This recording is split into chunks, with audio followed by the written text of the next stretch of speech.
আজকে অনেক বড় একটা মাছের মাথা দিয়ে লাউ দিয়ে রান্না করব। সাথে দেব পেঁয়াজের কালি। পেঁয়াজটাকে ভেজে নিয়েছি, এবার মাছটাকে মাথা সহকারে ভেজে নিতেছি।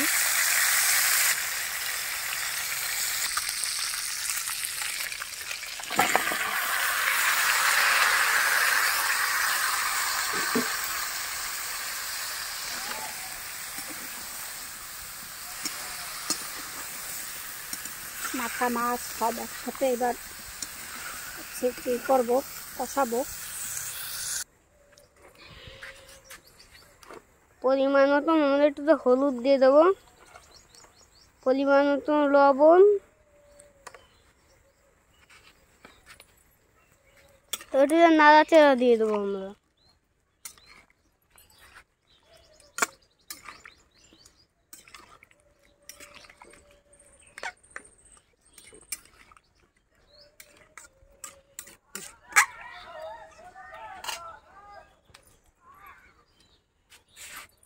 তবে আমরা একটু এটা করে একটু ঢেকে দেবো।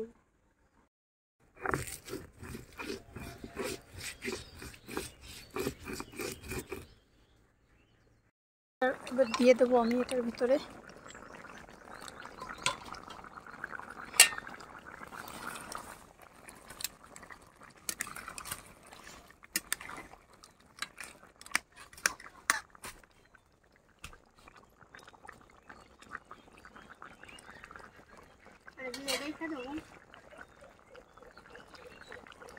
তরকারির ভিতরে এবার আমরা মশলাটাকে দিয়ে দেবো। এই যে বাটা মশলা দিয়ে দিলাম।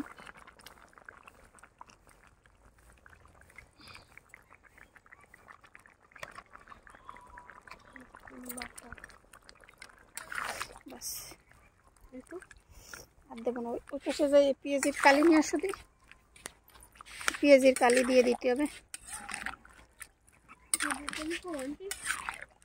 এই যে চোখের সামনে লাস্টে দেবো টমেটো।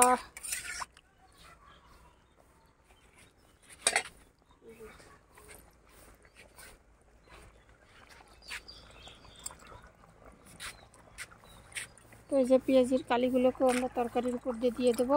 এর পরে টমেটো নিয়ে আসো, টমেটো দেবো।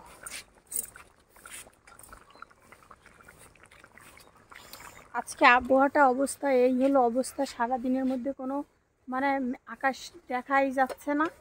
পুরা রান্না করতে করতে অনেক হয়ে গেছে। দাও দাও দাও। এবার এটার ভিতর টমেটো দিয়ে দিলাম। নামানোর আগে শুধু ধনে পাতাটা দিয়ে দেব। আমার ধনে পাতাগুলো দিয়ে দিলাম। আমি এখন আমার তরকারিটাকে নামিয়ে নেব। এই ছিল আমার আজকের এই যে মাছের মাথা দিয়ে লাউ রান্না করা। মাছও আছে সাথে। করতে এসে মোটামুটি কান্নাকাটি প্রতিদিনই হচ্ছে, মানে এই হলো অবস্থা। তো যাই হোক, আজকের মতে আমার রান্না বান্না একদমই শেষ। সবাই ভালো থাকেন, সুস্থ থাকেন, আর ভালো বলে রান্না বান্না করেন। আসলে এতদিন ধরে মানে আম্মুর হাতে রান্না খেয়ে খেয়ে বুঝতাম না এত দেরি হয়ে গেল, আমি কী করে। এখন এই যে ও টাটা বাই বাই।